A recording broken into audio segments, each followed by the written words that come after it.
एक प्रश्न मुझसे ही आया है कि मेरे किस अनुभव ने मुझे ये आकार दिया, यानी मैं अध्यात्म की ओर आ गया। हाँ, मुझे भी अच्छा लगेगा आपसे शेयर करना, शायद इसमें आपको भी कुछ हेल्प मिल सके। क्योंकि जैसे ही मैं बिजनेस में आया, अपने एक छोटी एज में, मैं कह सकता हूँ 18-20 साल की एज में मैंने अपने काम में आ गया और फिर मैंने अपने पूरे जुनून से, पूरे एक प्रयास से मैंने बहुत काम किया और अपने बिजनेस को एक ऐसे स्केल पे ले गया।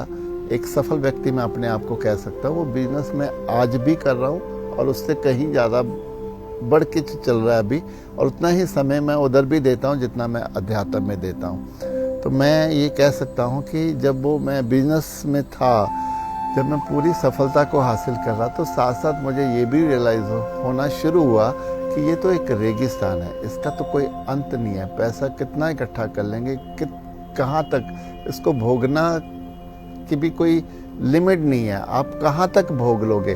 तो मुझे भी लगा कि मैं एक जीवन को भी थोड़ा सा समझूं, क्योंकि जीवन मुझे उस समय व्यर्थ सा लगने लगा।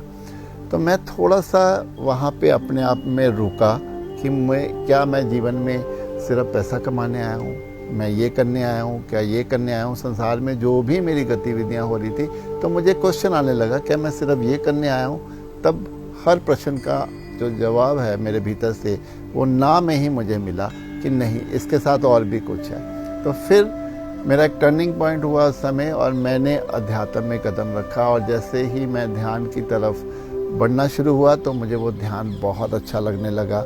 मुझे वो अपना जो अग्रेशन, जब बिजनेस के समय में मुझे दिखता था, जो अपना एक मैं डोमिनेट करता था, अपनी ज़्यादतियाँ दूसरों पे करता था, अपने जो ऑफिस के जो मेरे लोग हैं, तो मुझे लगने लगा कि ये तो मेरी थोड़ी दिशा गलत हो गई है। तो फिर जैसे मैं ध्यान की ओर गया, तो मुझे अपनी सारे जो अवगुण हैं वो नज़र आने शुरू हुए।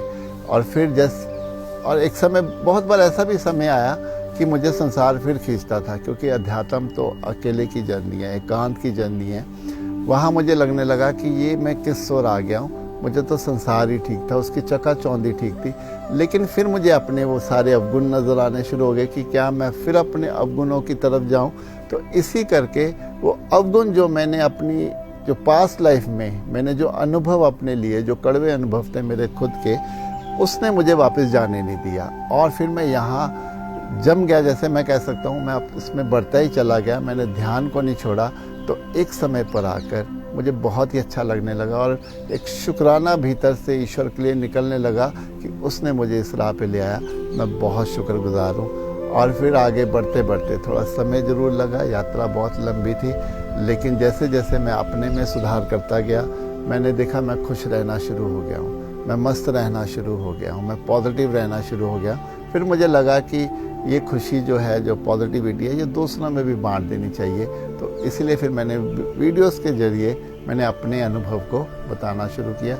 आज भी मैं जो बात करता हूँ, सिर्फ अपने अनुभव के आधार पर ही बोलता हूँ। तो मेरा ये सबसे अनुरोध है कि जीवन में सब कुछ करें, संसार में भी सब कुछ करें, लेकिन अध्यात्म की राह को बिल्कुल ना छोड़ें, क्योंकि अध्यात्म की राह ही है जो हमें संसार में भी खिलने देती है और अपने भीतर भी खिलने में सहायता करती है।